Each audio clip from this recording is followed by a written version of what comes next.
we hear these stats, and I think a lot of people say, X amount of square footage of rainforest. How is it that the beef that I'm eating is affecting the rainforest? Explain that. They're chopping down the rainforest to grow soy to feed the cattle. Plain and simple. Plain and simple.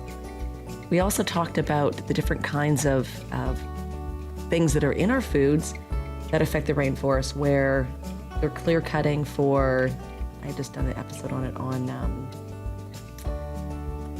come on, help me, Preet. You're the vegetarian here. Okay. I know. Well, there's clear cutting going on for so many different things. Yes. And whether it's the, soy, whether it's palm oils. Palm oil, there we go. It's frightening. Yeah. Like it really is. And by the way, cows don't eat soy. They've historically, for hundreds of thousands of years, they don't eat soy. They eat So we're grass. genetically changing the foods that we're eating then. Yeah. Because of that. Absolutely. Tell me a bit about what plant-based proteins are. So our listener is saying, I'm hearing about it, but it must be something green or something vegetarian, but define a little bit more specifically what plant-based protein is. That's a great question, and we could probably segue a lot of different directions from there. Let's start with a really simple concept around protein. Protein isn't about protein, it's simply about amino acids. Amino acids get combined in your body and it creates protein. Protein is a finished product of the combination of amino acids. So we really technically start there. And then you look at all the foods that we eat. I always challenge listeners, and everywhere I go and speak, to name me 3 foods that contain no protein. Right. And people sit there and, lettuce and tomatoes and, these vegetables and fruits come out. That's what they think about. Like, there actually isn't a single food in the world that does not contain amino acids. Right. They all do. And you can make really simple combinations, cucumber, celery, and some romaine lettuce, and you've got enough amino acids. But why is it so popular, this term plant-based protein? I think it's popular because that's the alternative. That's the shift, right? All mainstream marketing around food centers around animal protein. And whether it's dairy or meat, it's all centered around animal protein. And back in the days, it was easy, we were promoting vegetarianism, we were promoting veganism.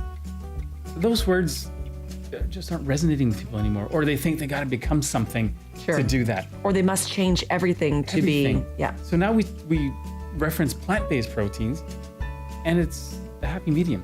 People don't have to become anything, they're just making a shift. You reduce your animal proteins and you replace it with eating more fruits and vegetables, nuts and seeds, and simple things like that.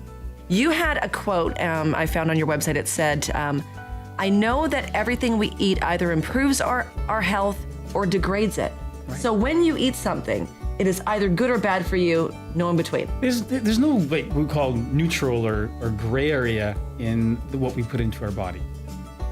There's 2 spectrums. There's homeostasis, which is where the body is functioning exactly the way it was designed. It's like a theoretical state. Nobody ever gets to homeostasis. The other side of that is called death. And then nothing is happening. I don't like that one. I don't know if I like those extremes. Okay, so I'm on the other side. You're on the other side. So we're all somewhere in between in that scale. And every time you put something into your body, it's going to move you one way or the other. Even drinking water is going to move you one way or the other. And usually it moves you towards homeostasis. So whatever we do affects our health. It affects our body. It affects our mind and our ability to do what we do on a day-to-day basis. And sometimes just understanding that concept, we start making different choices. You're less likely to eat a donut next time you go to Tim Hortons and get a coffee. Right. You are big on traveling and meeting people around the world. Really quickly, in a couple more minutes, what are some of the things that who have you been meeting? What have you been talking about? Where are we headed? Where are we going? The world is headed towards plant-based. It really is. And just a few of the highlights over the last year, in Germany, the world's largest organic food show, it's called Biofach, happens every year. And I'm actually leaving on Monday for a week back to Germany for the show this year.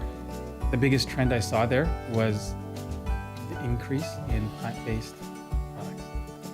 Whether it was just vegetarian, vegan, whatever the case may be, there was it's gone from being a little section in a hall to an entire hall, which is massive over there. So it's things like that. I did a conference in the UK for the 70 top food companies in the UK. in the UK, people don't think about UK for, sort of vegetarianism. No. You think about, all the meat Pub stuff. food, yeah. The reality is, UK on a per capita basis is the highest consumption of vegetarian foods in the world. Wow.